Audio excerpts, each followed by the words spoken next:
Selamat malam teman-teman semua, balik lagi bareng gue di channel Lewat Jam Malam. Jam yang dimana cerita akan kita bahas lebih dalam. Sekarang kita udah ada di segmen Jam Rawan. Dan kali ini gue akan ceritain pengalaman mistis dari akun X yang bernama Mursyidah. Jadi ambil posisi nyaman kalian dan nikmati setiap detik ketakutannya.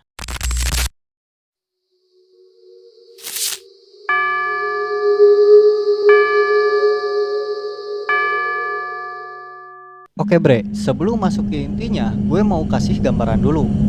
Kejadian ini tuh gak dialamin sama Mursyidah, tapi sama ibu atau nyokapnya Mursyidah yang saat itu tahun 2016. Yang lokasinya di rumah neneknya Kak Mursyidah. Rumahnya itu tipikal rumah keluarga besar bre. Jadi rumah neneknya ini dikelilingin sama rumah anak-anaknya. Ada paman, ada bibi, ua, pokoknya kumpul di situ semua deh. Jarak rumah Kak Mursyidah ke rumah neneknya juga dekat banget, cuma sekitar 300 meteran. Nah, di rumah itu si neneknya cuma tinggal berdua sama salah satu cucunya.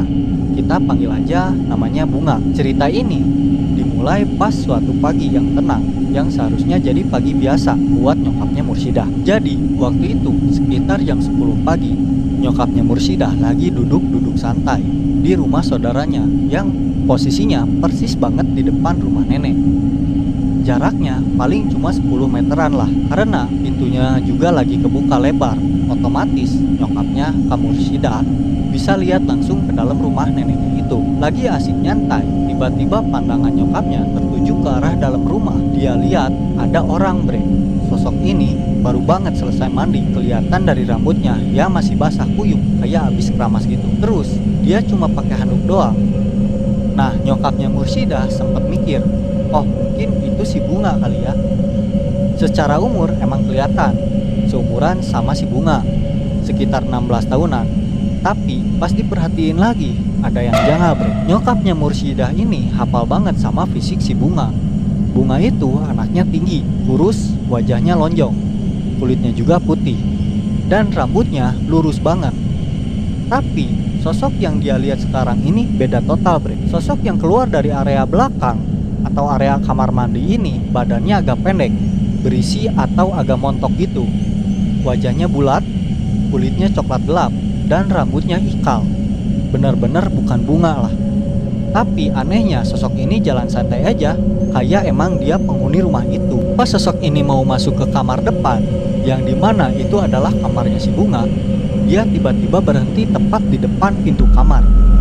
Dia nggak langsung masuk, tapi malah nengok dan natap langsung ke arah nyokapnya Mursyidah yang lagi duduk di seberang. Bayangin bre, mereka berdua tatap-tatapan, bukan cuma sekilas, tapi sekitar 30 detik. Dan menurut gue itu lama banget kalau buat tatap-tatapan sama orang asing yang gak lo kenal. Setelah mereka tatap-tatapan gitu, barulah si sosok ini nyibakin gorden kamar dan masuk ke dalam.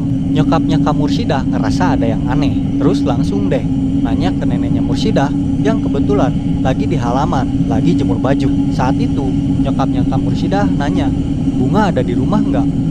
Nah si neneknya jawab bahwa si Bunga nggak ada lagi di rumah. Dia lagi pergi ke rumah bibinya dari pagi.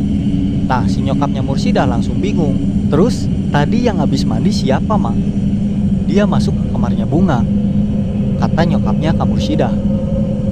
Si nenek kekeh jawab bahwa di rumah nggak ada siapa-siapa. Terus karena penasaran, nyokapnya Kak Mursyidah akhirnya lari ke dalam rumah. Terus dia masuk ke kamar Bunga. Dicek lah tuh semua sudutnya, di kolong kasur, di dalam lemari baju, di balik pintu. Ternyata kosong, gak ada siapa-siapa. Terus nyokapnya pindahlah ke ruangan lain buat ngecek, tetap aja gak ada siapa-siapa. Tapi pas nyokapnya ngecek ke kamar mandi yang tadinya baru dipakai, semuanya kering dan gak ada tanda-tanda orang habis mandi. Sosok yang tadi natap dia selama 30 detik itu hilang gitu aja bre. Dan usut punya usut, ternyata lingkungan rumah neneknya ini emang udah sering banget ada penampakan. Katanya sih karena lokasinya deket sama tempat keramat atau kebuyutan. Ditambah lagi ada kebun bambu yang luas banget di sekitarnya. Kata Ustadz setempat, sosok-sosok itu emang penghuni asli di sana yang udah nggak bisa dipindahin lagi. Jadi ya mereka hidup berdampingan. Kadang malah saking berdampingannya, mereka berani nunjukin diri di jam 10 pagi, kayak gitu. Dan itulah cerita pengalaman mistis dari rumah neneknya Mursidah. Buat kalian yang punya cerita serupa atau pengalaman horor yang lebih serem lagi, atau mungkin kalian mau mampir duduk di kursi ini buat bagi cerita secara langsung, kalian bisa kirim ceritanya ke email dan Instagram yang udah gue taruh di deskripsi. Siapa tahu cerita kalian yang bakal kita bahas lebih dalam di sini. Tinggalin jejak kalian di kolom komentar dan jangan lupa untuk klik tombol subscribe dan klik tombol like jika lo suka dengan video ini.